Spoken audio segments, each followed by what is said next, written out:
가지 질문하면서 우리가 지난 시간 새가족반 1부와 새가족반 2부에 배웠던 내용들을 점검하고 싶습니다. 첫 번째 질문은 이것이었어요. 당신은 행복합니까?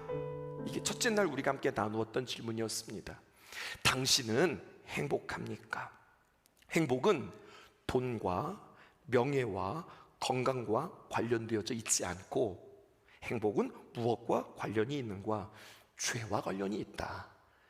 오늘 시편은 우리에게 그렇게 이야기해 주었어요. 그것을 배웠습니다. 그래서 복이 있도다, 복이 있도다 성경이 말하는데 무엇이 복이 있는가 보았더니 성경 말씀 띄워줄까요? 이렇게 띄어 있습니다.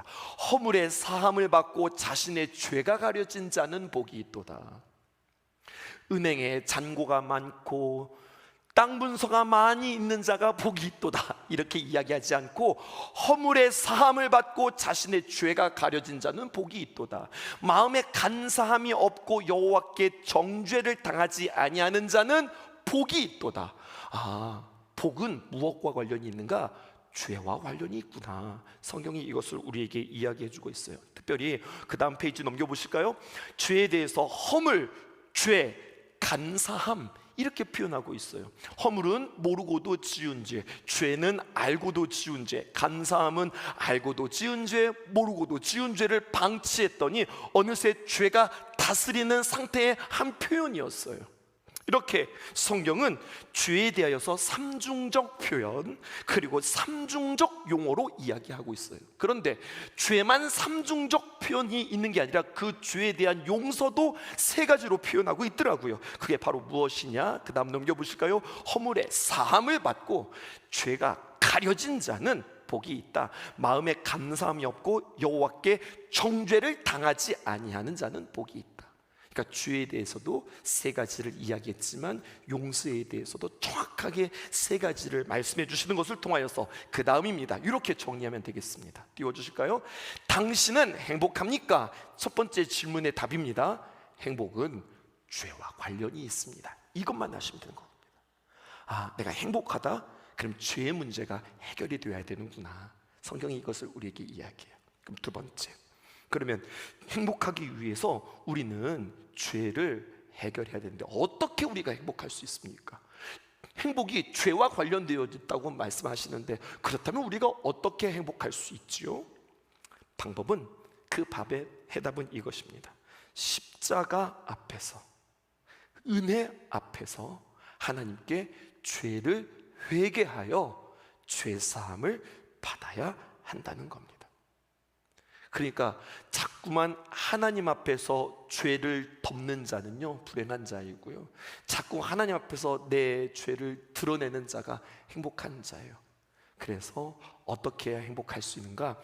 행복의 비결은 십자가 앞에 나아가 내가 죄인입니다 라고 회개하는 자가 행복함의 방법을 얻게 되어진다는 거죠.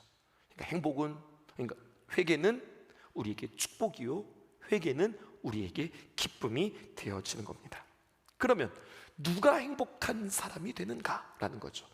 회개하면 어떻게 되는 줄 아세요, 여러분? 경건한 사람이 됩니다. 오늘 이 이야기를 여러분들과 함께 하고 싶어요. 결국 하나님께서는 우리에게 경건한 사람이 되어지기를 원하세요. 여러분, 경건한 사람의 모습이 뭐라고 생각하세요? 이런 게 참 경건한 모습이구나. 여러분, 어떤 모습이 경건한 모습이라고 생각하세요? 또 경건하다라고 하는 말의 다른 표현은 거룩하다, 이런 표현이거든요. 어떤 모습이 거룩한 것 같으세요? 좀 어려워요? 그럼 이렇게 질문해 볼게요. 여러분, 우리 신성교회에서 경건한 사람이 누구인가요? 여러분들 신앙생활하면서 우리 교우들과 함께 이렇게 신앙생활하는데 우리 이 장로님은, 이 권사님은, 이 집사님은, 또 청년들 중에서, 우리 청년 중에서 이런 모습은 참 경건하다. 그 경건한 사람 한번 떠올려 보시겠어요? 마지막으로 또 이렇게 질문을 해볼게요. 나는 경건한가? 그래도 좀 나 정도 되면은 경건한 거 아닌가? 자, 경건함의 기준을 생각해보니까 그런 것 같네. 우리의 생각으로 경건의 기준을 정하는 것이 아니라 성경이 말하는 경건함이 무엇인지를 깨닫고 우리는 그렇게 경건한 사람이 되어서 우리는 주님 앞에 행복한 사람, 행복의 방법을 통하여서 그 행복은 다른 사람이 아니라 바로 그 행복의 사람은 바로 나입니다, 내가 행복자입니다 고백할 수 있었으면 참 좋겠습니다. 오늘 시편 32편에 보니까 경건하고 거룩한 사람의 특징이 있다, 두 가지 특징이 있다는 거예요. 이것을 통해서 경건하구나, 이것을 깨닫는 거예요. 그래서 오늘 이 시간과 다음 시간을 통해서 이 사람이 경건합니다, 여러분들에게 말씀드리려고 그래요. 답부터 말씀드리겠습니다.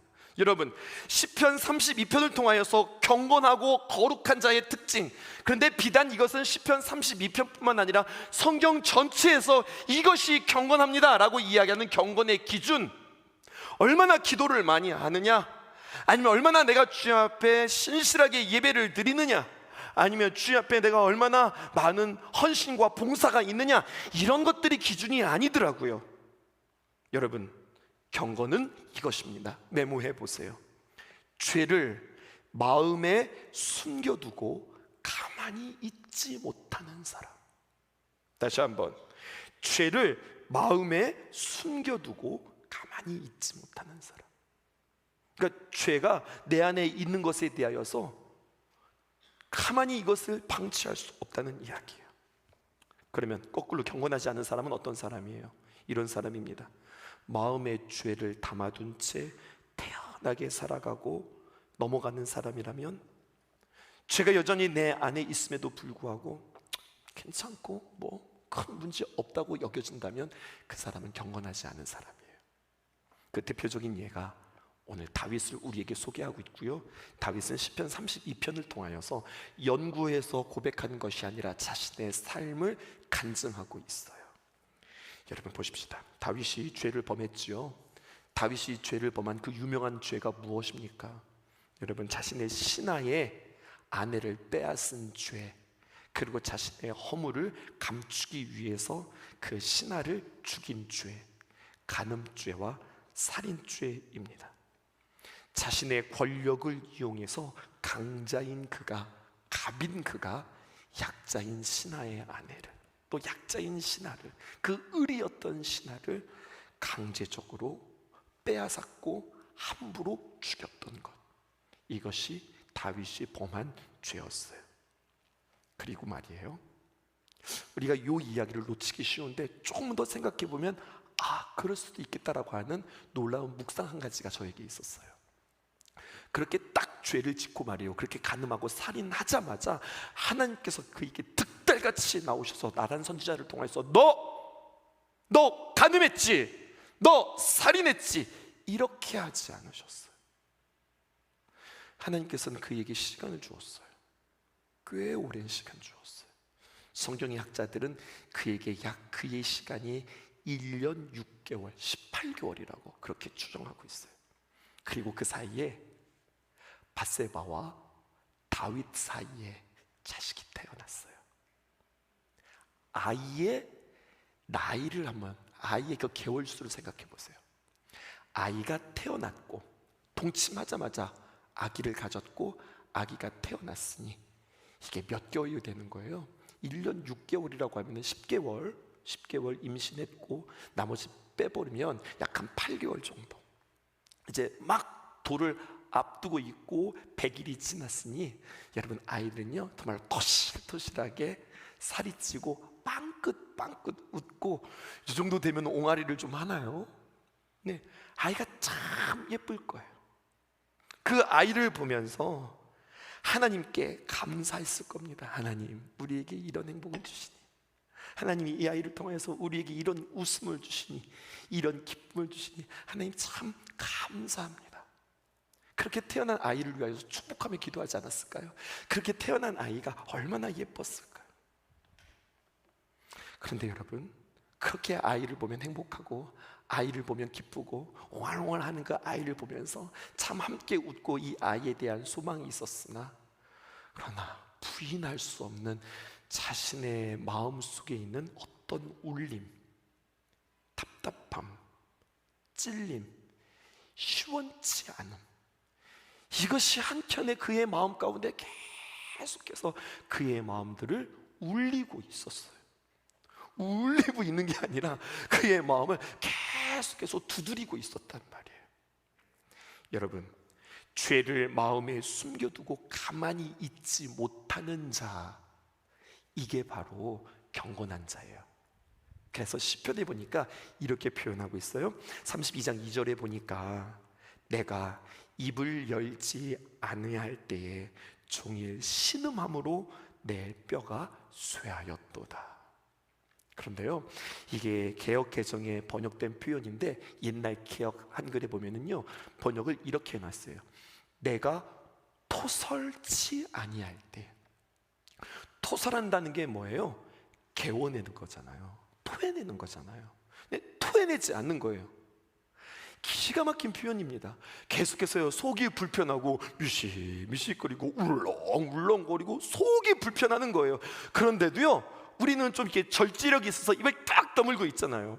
내가 지금 차 타고 가는데 막 속이 멀미가 나서 막 이렇게 하는데 이것을 우악 토해낼 수가 없어요. 그렇게 되면은 주변 사람들이 얼마나 민폐예요. 지금 달리는 차 안에서 이게 지금 무슨 일이래요. 그러니까요, 막 이를 딱 다물고 이 차가 주차할 때까지, 정차할 때까지 그냥 입을 딱 다물고서 입을 열지 않고 그냥 길을 쓰면서 속에서 불편하고 울렁울렁거리는 그것에 대해서 끝까지 참아내는 모습이에요.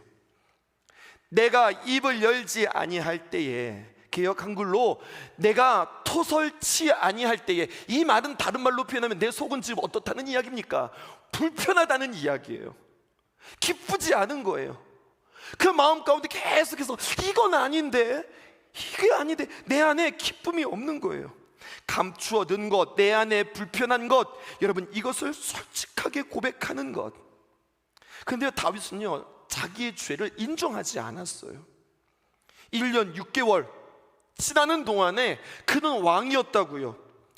이 정도야 아니 뭐 이게 이 정도야 이건 다반사 아닌가? 이 정도야 괜찮지 않은가? 나와 같이 절대 권력을 가진 왕으로서, 아니 마음에 드는 여인 하나 취하여서 내가 취한다 한들, 여러분, 역대 지략의 왕들에게 이것은 다반사가 아니었나? 아니 나도 하나 한 명 정도. 여러 왕들을 통하여서, 여러 왕들은 우상 숭배를 비롯해서 얼마나 잔혹한 짓을, 얼마나 함부로 행하는 것들을 서스럼 없이 행치 않았는가? 이 정도에게 큰 죄일까?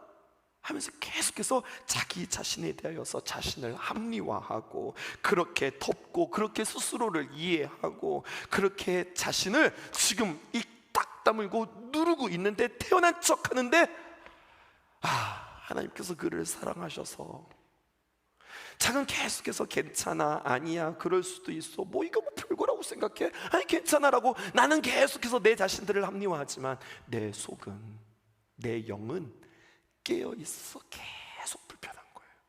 계속 어려운 거예요. 자꾸만 속에서는 뭐라고 이야기해요? 아니라고 이야기하는 거예요. 자기도 모르는 사이에 한숨 소리가 나오고 속이 메스껍고 신음 소리가 나는 거예요. 여러분, 여기서 말하는 신음 소리는요, 그냥 우리가 어디 몸살 감기 앓을 때 잠자리에서 아이고 아파, 이런 신음이 아니에요. 오늘을 보니까요, 이게 참 재밌는 표현이에요. 어떻게 되었나? 이 신음소리는 어떤 거냐? 산비탈을 올라가는데 등짝에다 커다란 짐을 쥐고 끙끙거리면서, 여러분, 땀을 뻘뻘 흘리면서 그 짐 때문에 그 비탈 고바 위를 올라가는 게 너무 힘든 거예요. 그러니까 나도 모르는 사이에 너무 힘이 들고 너무 무거워서 끙끙거리면서 아이고 하면서 올라가는 그 신음을 말하는 거예요.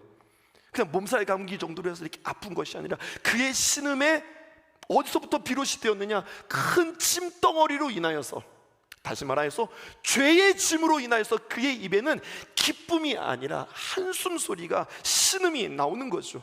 몸이 말라갑니다. 그리고 밤에 잠도 잘 오지 않습니다. 평안한 존재가 아니라 고통스러운 존재.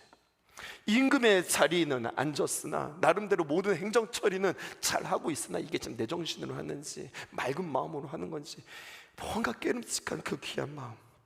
그런데 성경은 참 감사하게도 이런 증상이 경건한 사람의 증거다, 이런 사람이 하나님께서 사랑하는 자의 증거다. 신약에 넘어와서 우리가 표현한다면 성령님이 그 안에 계신 구체적인 증거라고 우리에게 그렇게 이야기하고 있습니다. 여러분, 우리에게 이렇게 한번 적용을 해볼게요. 오늘 이 말씀 한번 고민해 보세요. 우리도 모두가 다 죄인이고 죄가 있어서 우리 안에 불편함이 있는데, 우리가 교회 와서 하나님 앞에 예배를 드릴 때에 우리의 자세는, 우리의 표정은, 우리의 마음은 어떠한가? 내가 참 죄를 가지고 하나님 앞에 왔음에도 불구하고 우리가 하나님 앞에서 우리의 표정과 우리의 자세는 너무나도 태연하고 너무나도 편안하게 예배드리는 모습은 아닌가 생각을 해보았어요.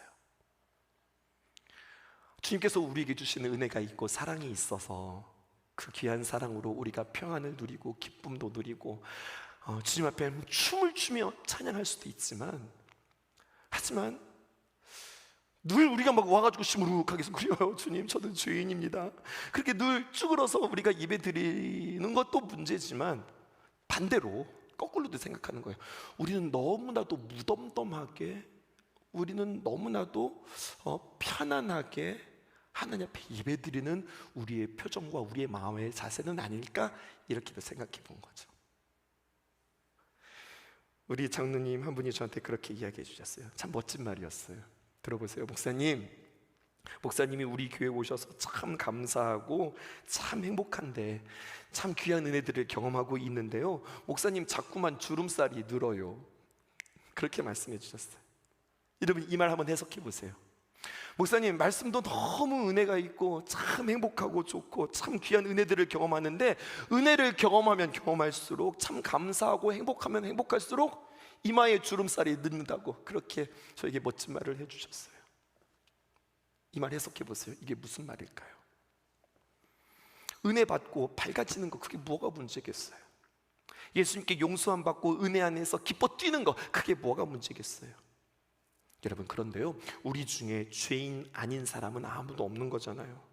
그렇게 무섭고 그렇게 더러운 세상에서 우리가 함께 살아가다가 한 주간 내 손이, 내 발이, 나의 시선이, 나의 눈이 그렇게 더럽혀지지 않았다고 자부할 수 있는 사람이 어디 있어요?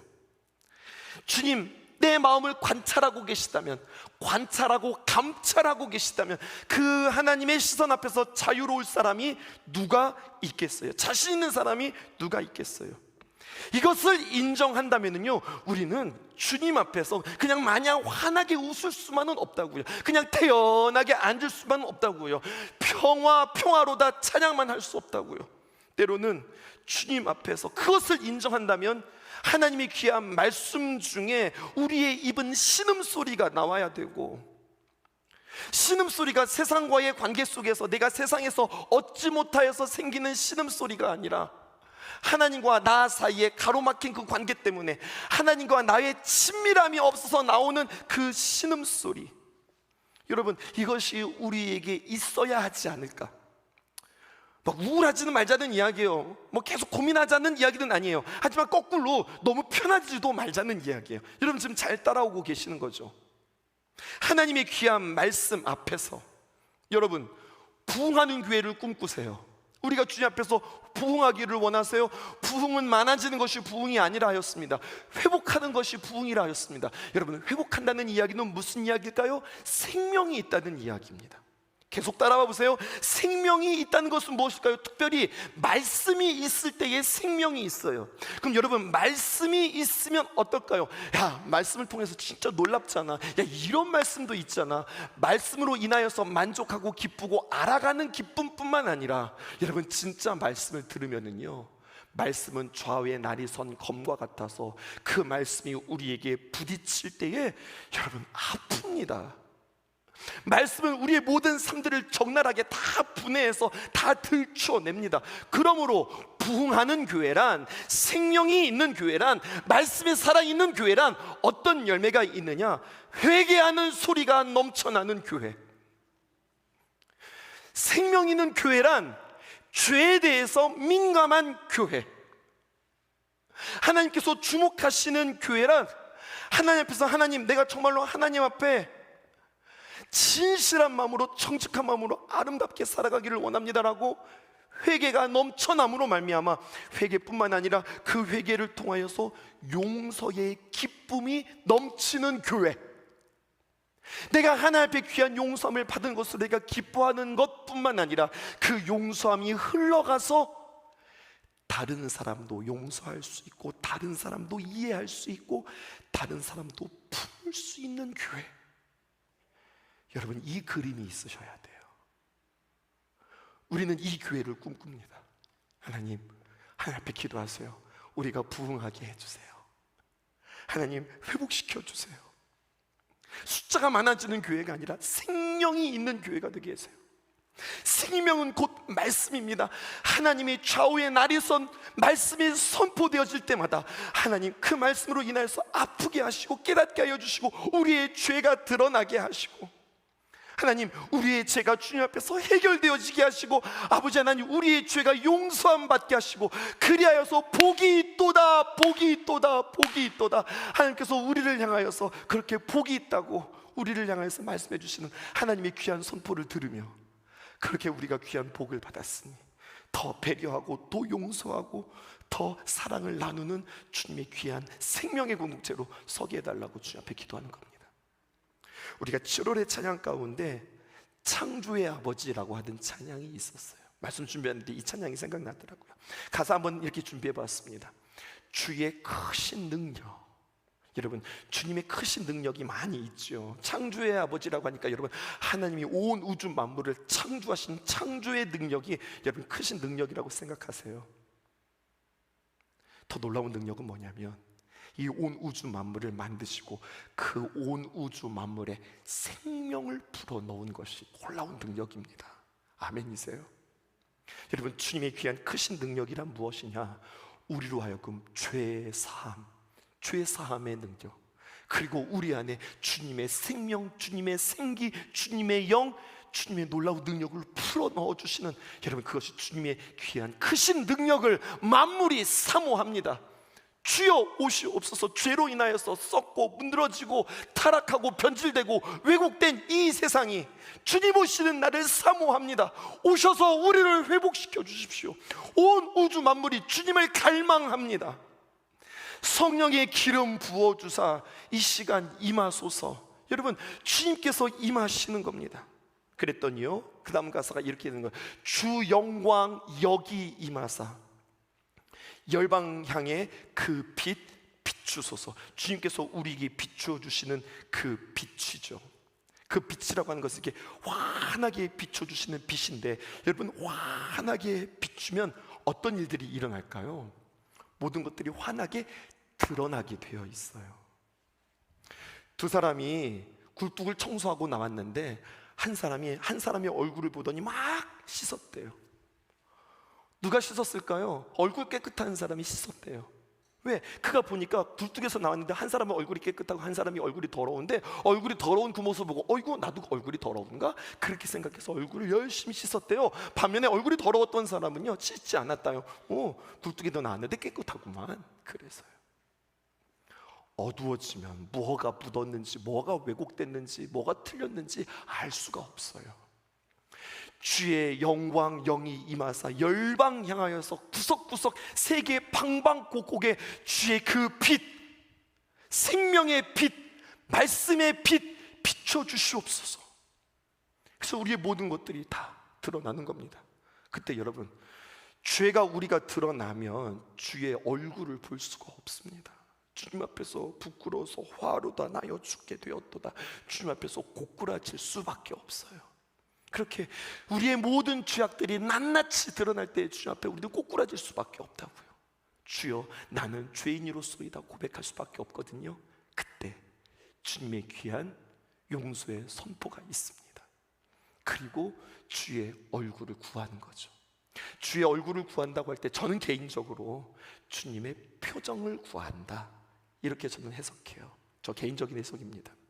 전 작곡자가 아니니까. 근데 이 찬양을 부를 때 항상 저는 그 주님의 얼굴을 생각하면 그 주님의 표정, 두 가지의 표정이 있지 않겠어요? 근심하고 걱정하고 아파하는 주님의 얼굴.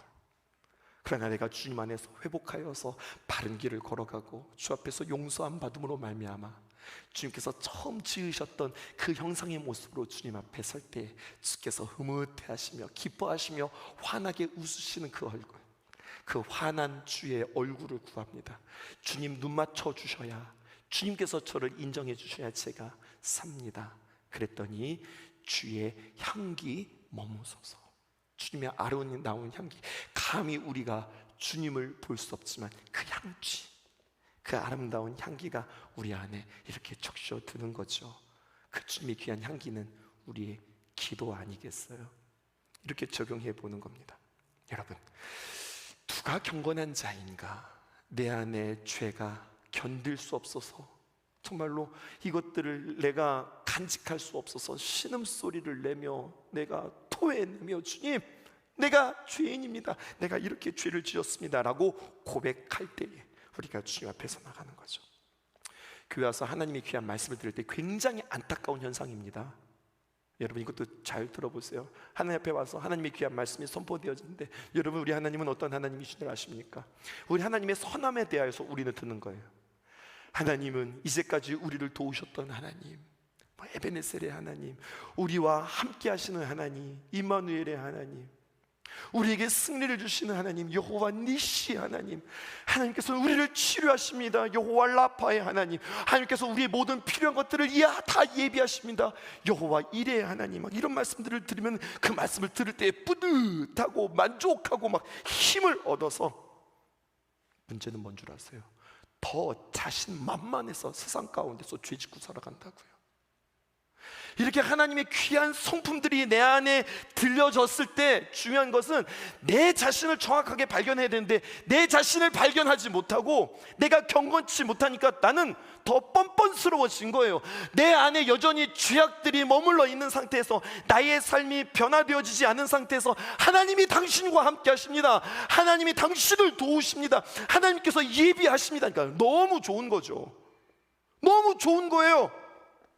야, 이런 하나님께서 나와 함께 하시니 그런 하나님이 나를 도우시는구나, 그런 하나님이 창조의 하나님이고 나의 아버지시구나.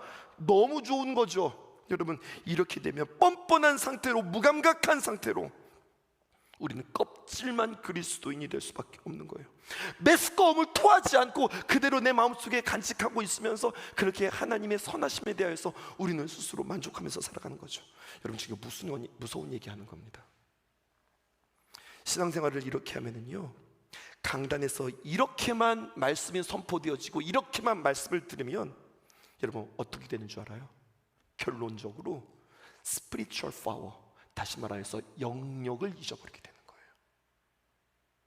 이렇게 나의 죄의 문제가 해결되어지지 않고 그냥 내가 좋은 하나님, 내 입맛에만 맞는 그 하나님 붙잡고 가라면 여러분 어떻게 되는 줄 아세요? 그러면 영적인 파워가 내 안에서 사라지게 된다니까요. 능력 없이 살아가게 되어지는 거예요. 여러분 보세요. 많은 이들이 처음에는 참 순수하게, 귀하게, 아름답게 출발하다가 그의 인생의 노년에 왜 그렇게 변질되는 걸까요? 왜 이렇게 타락하는 걸까요? 왜 달라질까요?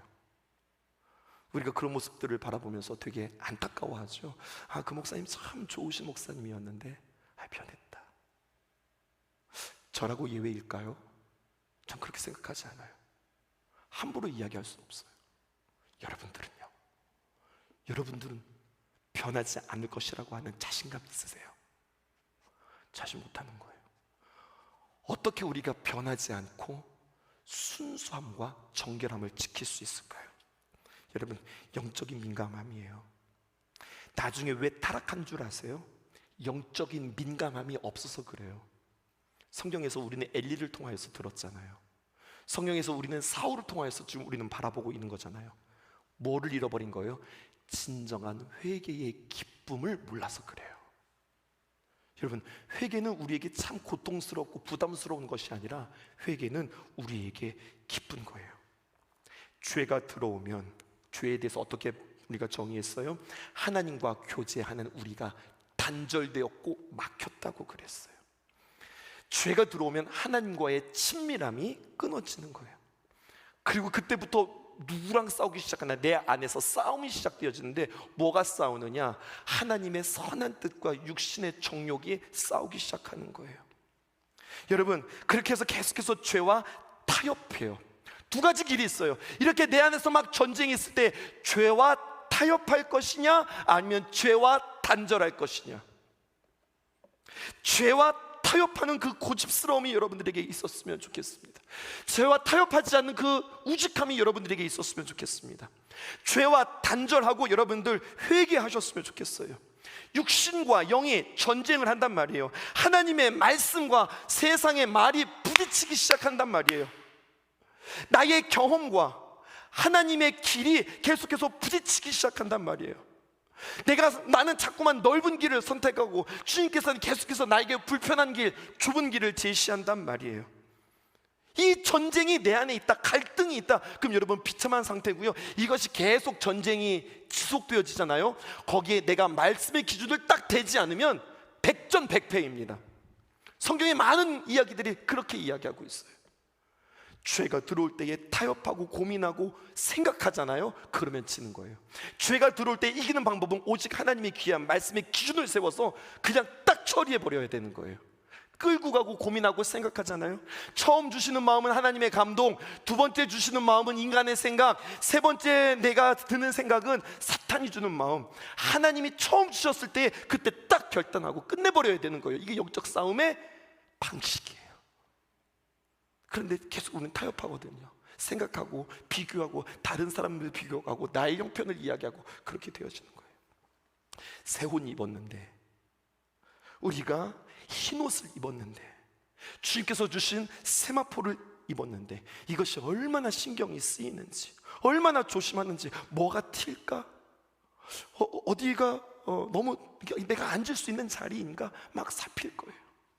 그런데 여러분, 우리 이제 그런 비유 많이 듣는데 꼭 남자들한테 군복만 입히면, 예비군복만 입히면 아무 데나 앉고 아무렇게나 먹고, 왜 꼭 군복만 입으면 아무 데서나 배설하고 그렇지만 아무렇지도 않은가? 그럼에도 불구하고 아무 데나 앉고 아무 데나 먹고 아무 데나 배설하고, 그러면서도 아무렇지도 않아. 뭐를 입어놨으니? 군복을 입어놨으니. 군복뿐이겠어요? 작업복을 입어놨으니. 함부로 우리가 막 굴리는 거죠. 예수 그리스도의 거룩한 세마포, 흰옷, 우리를 정결케 하시는 그 옷을 입고 우리의 삶이 주님 앞에 정결하게 거룩하게 나아가야 될 거예요. 그래서 오늘 밤 주님 앞에 기도할 때에 아무렇게나 기도하지 말고 조용히 머리 숙여, 여러분 반듯하게 앉아서, 우리 자세만 이렇게 반듯한 게 아니라 정말로 그 하나님 앞에서 조용히 머리 숙여 진심으로 하나님을 두려워하고 하나님을 경외하고 하나님 앞에 기도할 수 있는 저와 여러분들 되어지기를 주님의 이름으로 축복합니다. 이게 복된 사람이에요. 익숙할수록 쉬워져요.